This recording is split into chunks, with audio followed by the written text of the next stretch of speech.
Editorya ni Benji Alejandro.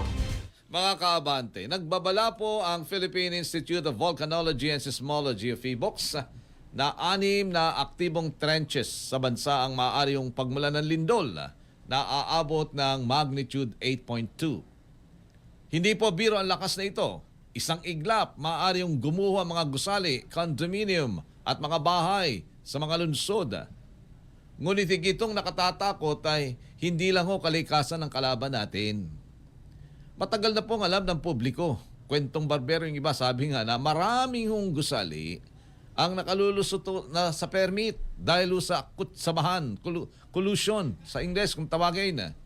May mga inspektor na nagbubulag-bulagan, kapalito ng sobre, at may mga developer na inuuna ho ang tubo kaysa sa kaligtasan. Ang resulta, kulang ho sa bakal, manipis ang pundasyon, mga substandard at walang tinatawag na sapat na seismic design ang mga estruktura. Sa oras na may malakasong na lindol, abay hindi lang ho pader ang babagsak. Buhay ho ng tao ang mawawala. Hindi ho ba't malinaw na krimen ito laban ho sa publiko? Ang permit ay dapat garantiya ho ng kaligtasan. Hindi lisensya para ho sa peligro. Kapag ang gobyerno mismo po ang pumapayag sa ganitong sistema, sino ho ang tunay na may pananagutan?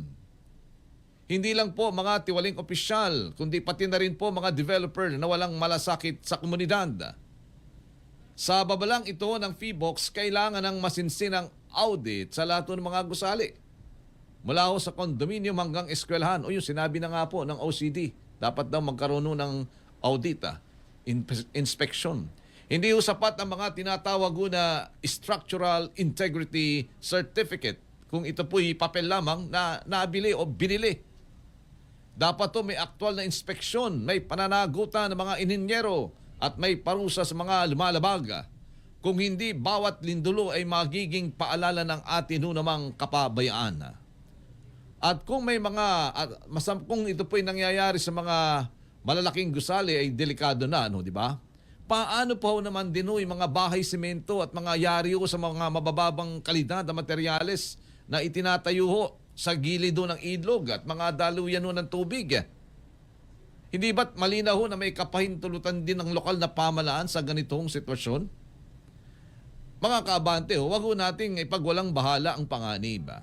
Kapag may trahedya na maaari ho namang maiwasan, ang gobyerno po ang papasa ng lahat ng gastusin mula ho naman sa buwis ng taong bayan.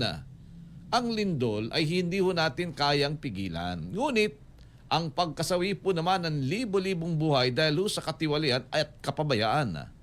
Iyan ho ay may iwasan kung may tunay na malasakit at integridad sa pamahalaan at sa pribadong sektor. Ang tanong, hanggang kailan ho tayo magbubulag-bulagan? Ang kaligtasan ng komunidad ay hindi dapat nakadepende sa kapal ho ng sobre, kundi sa tibay ng pundasyon. Kung patuloy ho tayo magtitiis sa bulok na sistema, baka ho sa susunod na lindol, hindi lang ho gusali ang guguho, kundi ang tiwala po naman ng taong bayan. Good morning! Editorya ni Benji Alejandro.